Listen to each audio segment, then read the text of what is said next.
Do you have any potty training regression with any of your kiddos? How you make time for friendships in your life. Have you had any pushback with homeschool? Would you let any of your kids go to public school if they wanted to? Who have you chosen to take care of your children in the event that something happens to you and Solo? Curious if you've heard of Adventism. Will Solo be producing any type of family financial guide? Hi guys, welcome back to another video. I am here in my bedroom and I'm slowly building myself a little filming corner that is very sad right now because it only has kids' books behind me and a cord that shouldn't be hanging there. But hopefully little by little, week by week, I will be able to make this space a little more beautiful. And at least right now, it's quiet here. So I'm gonna get to your questions that you sent me by email. Monica said, I have followed your channel for a few years, always loved your videos. My husband and I are expecting baby number 6, and that leads me to a few questions for you. Who have you chosen to take care of your children in the event that something happens to you and Solo? As our family gets larger, this scenario is harder to plan. Obviously, it would never be ideal circumstances, but asking someone to take in 6 children is much more of a commitment than if we had 2, for example. We have always had somebody in our will that has been willing because we've talked to them first. And we have changed that person or couple over the years as our family got bigger. We have always been able to find family that were willing to sign up for the task should something happen to us. I think it's really important to think through those things, and it can be very difficult to find family members, especially if you have a large family, that are willing to take on the task. Or I would think if you have some special needs situations or just different situations can make it even more difficult than normal to find someone that says, okay, I will take over the care of your children. But we've also been that for other people too, and they were not family. So I know we've agreed to that a couple times for other people, happy to. It also is a short period of your life where that is a big issue, I think, because right now I have older kids who might be interested in helping out that way, might not be. It's definitely not them in the will, but the ones we have told them, we have for sure made sure that they have enough money through life insurance that they would be able to get the help they need to take care of the kids. I think that is important too. My husband's a financial advisor and he is really up on that stuff and wants to make sure that if somebody was in that position, they would have no problem like hiring house cleaners or tutors or paying for private school if they needed to, or getting babysitters and nanny or help in some way, because it is a lot to ask. But life insurance helps us be able to ensure that they would have what they need to do what they need to do. And also they know that they have the freedom to make decisions on behalf of the kids. So if they cannot take everyone, that they would help the kids find where the best place is for them amongst our family or friends. Close friends. She also asked, did you ever receive pushback or criticism or doubt from your family on the number of children you have or for choosing homeschooling? Especially since you grew up with one sibling and went to public school. Have we received pushback? Okay, yes, definitely we have from family. I would say mostly my grandmother. She'll make comments, especially after I've had a baby. She'll always say, this is the last one, right? You have a lot. But she loves those babies so much. Solo also has a grandmother that's given us more pushback probably than others. But for the most part, our families are very supportive. I think my parents and probably some of Solo's family maybe have thought we're crazy, but they've watched the Lord provide for us over the years, and they've just seen how it's worked out in our lives, and they don't give us a lot of pushback. Now, I will say, I have an aunt and uncle that had 10 children, and they got a lot of pushback from what I've heard, the stories I've heard. So I think that they really did a lot of the plowing of the ground in the family for the rest of us. They were a great example for us, actually. I said from when I was very young, and some of it is because of their example, that I wanted 12 kids. And I think my parents maybe thought that was a passing phase. But here I am 11 kids later. It is something we hear about from other people a lot. So if you're getting pushback and criticism and negative feedback about having another child, boy, you are not alone. You are not alone. In fact, I'm sure my comment section will prove to you that you are not alone. It is one of the things we hear the most from big families. I think personally that a lot of it just comes from a good place, really.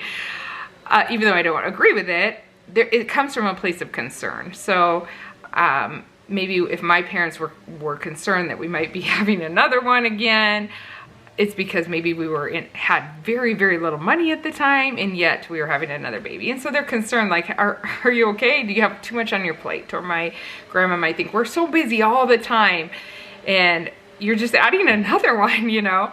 But we're the ones that, in the end, answer to God, and we are doing what we feel is best for our family. And so we had to remind ourselves maybe more when we were younger, and it was harder to tell somebody that we're expecting a baby. I am thankful for my aunt and uncle, and maybe you are that for somebody else, that you will give them the courage and you'll just kind of blaze the trail ahead of them. Okay, Erica said, I am a mom of 4, ages 10 to 15, and I have always been a stay-at-home mom and homeschool mom. Last summer, I started working from home part-time because my husband's hours were getting reduced and the extra money helped.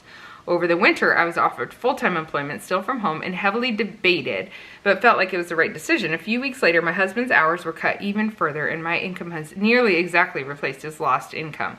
I'm so thankful to God for putting opportunities in our path at exactly the right moment. However, I miss being a full-time mom and am mourning the time lost with them, especially as I count down how little time it feels I have left with my older kids. I feel so conflicted and it's making me unhappy, which feels selfish because God is providing so amazingly for us.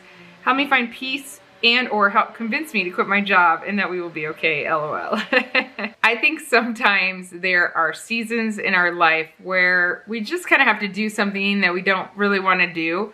And that might just be the case for you. Like, it's a season that you're going through. You're having to be the full-time income right now, but you know it's not forever. You don't want it to be forever. And that's just where you're at for a little while. I would encourage you to make sure that your husband knows how you feel, that you don't desire to be the main breadwinner forever. And I think if you're on the same page about that, it can help a lot. Because sometimes women have a hard time expressing. They could just be frustrated and not say to their husband, okay, I want to do what's best for our family and I want to help out, but my desire is not to be the main breadwinner. I would like to have that time back with the kids. You know, what are you thinking? How can we work through this? Are you able to look for another job? Like, what's going on? Just kind of being on the same page can sometimes make a huge difference. If you know this might be like just a year or two and that you have a plan that it will change, it can help a lot with how you are able to mentally handle it. I can relate in a little way. Of course I do YouTube, and once in a while I tell my husband, man, I just miss the days that I was just mom and homeschooler. But for me, I know that the Lord has me here for right now, and that I know that actually if I were to give up YouTube and what I have here, that I would actually miss that outlet that I have. Okay, next is Sandra. She asked me, will Solo be producing any type of family financial guide or investments, etc.? Just curious. We have been so busy because Solo has been working to take his family finance business, which helps families with their finances. He's helped so many families pay off their debt, get in a better financial situation, moms that wanted to be home, come home from work and be home with their kids. He's helped so many people that didn't think they could buy a house be able to buy a house. I could just go on. And he's wanted for a long time. We've had a vision of being able to take his business to a national level. And so that's really what he's been working on for the last year and a half, especially. This year, hopefully we'll have some big news about how you might be helped by that business or others that you might know. And I think you'll be really surprised to hear he had to get help to take it to another level. And I think you'll be surprised to hear where that help is coming from. It's very exciting. So we'll be sharing more about that soon. Thank you for asking though. Hi Sarah, good day from Australia. I'm wondering if you can tell us how you make time for friendships in your life and how you foster those relationships in the middle of parenting and working and ministry and all the things that you do. Thank you. Emily, that's a really good question. Making time for friendships is super hard. I have been very blessed with a few friends that just bug me. I mean, they call me, they text me, because I can get really distracted, and it can be a long time before I think, okay, let me sit down and text a friend. And I love it when they text me and it gets us talking again. I really do love it. Because I don't always think about it, but then after a while, I will become very lonely and sad, missing friendships. So I'm thankful for a few friends that bug me and continue to. You know who you are. And if you are that friend, good for you. Keep bugging. But especially that mom that's really busy. But I would say I do have a number of friendships that I don't get to nurture all the time, but they are so helpful for me, and I make time for them in different ways. For instance, there's several ladies at church. It's like our core leadership team, and so those women I meet with all the time, and we're actually very good friends, and we get along very well. One of them's my sister-in-law, Abigail, and one of them's my best friend for a long time, Heather, and one of them's Mighty. I just adore her. And just having those natural friendships with people I'm working with is so great because we have excuses to get together and meet all the time, and we get along so well. So that definitely fulfills a need for me. I also have some friends that are also pastors' wives that are around the nation, even around the world, and we just write each other via Instagram, or we talk via text. And then I have other YouTuber friends, which we make time for each other in text here and there, but also we get together here and there. And that has been so helpful because they understand my life. In fact, the ones I get together with the most actually also have large families. They have YouTubes. I meet with J. Morrell Stewart, Lisa Bass, Angela Braniff, and we've gotten together a number of times, and it's been so encouraging. So in those situations, we actually just go somewhere, meet together, and I come home like really energized for not only for my business, but we just encourage each other in a lot of different ways because we have somewhat similar lives that maybe not everybody can understand because we have very weird jobs. Hang in there and keep looking and be a friend. That really helps. Be a friend. Just take your friend a casserole. Okay, the next one is from Cammie. She said, I love your channel and this Ask Sarah segment. I'm wondering, have you had any pushback with homeschool and how do you deal with it? Would you let any of your kids go to public school if they wanted to? Pushback with homeschool from the outside? No. From our family? No. I have a lot of homeschoolers in my family. Plus, homeschooling is very popular now, so many people do it, and at least a lot more people understand it. But for my own children, actually, no, never. I've asked them many times, do you guys want to go to school? No. Why would we want to go sit 8 hours a day in a classroom? And I totally feel that. Like, they can get their work done so much faster. We have so much going on in our lives that we wouldn't be able to do if we weren't homeschooling.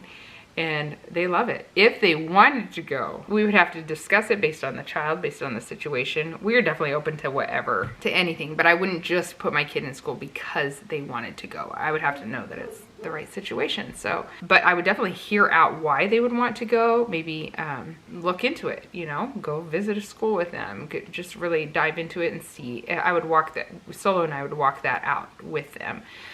We have visited a private school before with one of our kids, and after that he's like, no way, I do not want to go. She said, P.S. my mom grew up in Lincoln in a Seventh-day Adventist home. I'm curious if you've heard of Adventism, given there's a large population of us in your area. Yes, of course. Yeah, we have good friends that are Seventh-day Adventists. A lot of our Kenyan friends in Lincoln are Seventh-day Adventists, wonderful people. In fact, our church used to use a Seventh-day Adventist church. Okay, we used to meet in one for a while because they rented us their building, so they would meet on Saturdays and we'd meet in their building on Sundays. That worked really well for several years.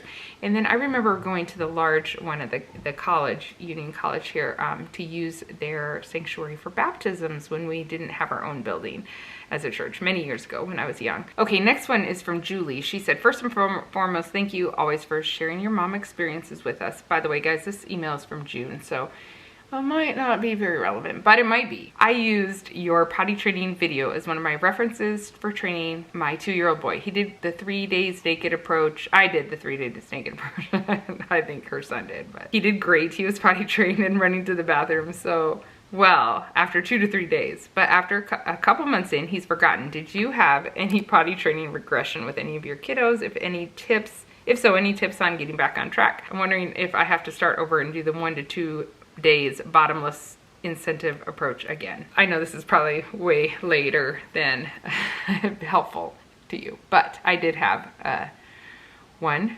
regressor who he just took, I don't know what it is, but he took like 2 years to potty train. He wasn't ready. He didn't want to till he was about 4. If I had that approach where the child did very well, I would just go back to practicing. The book I use, Potty Training in a Day, I think it's called, you just practice, and when they regress a little bit, you just like, hurry quick, let's go, let's practice, you know. Practicing does so much for kids, outside the situation especially, but after they have an accident, you just practice running to the bathroom from different parts of the house and just make a big deal of it. With my long-term regressor, we just would go through times where we would just go bottomless, you know, and different things. Nothing really worked for long. I still don't know what happened there.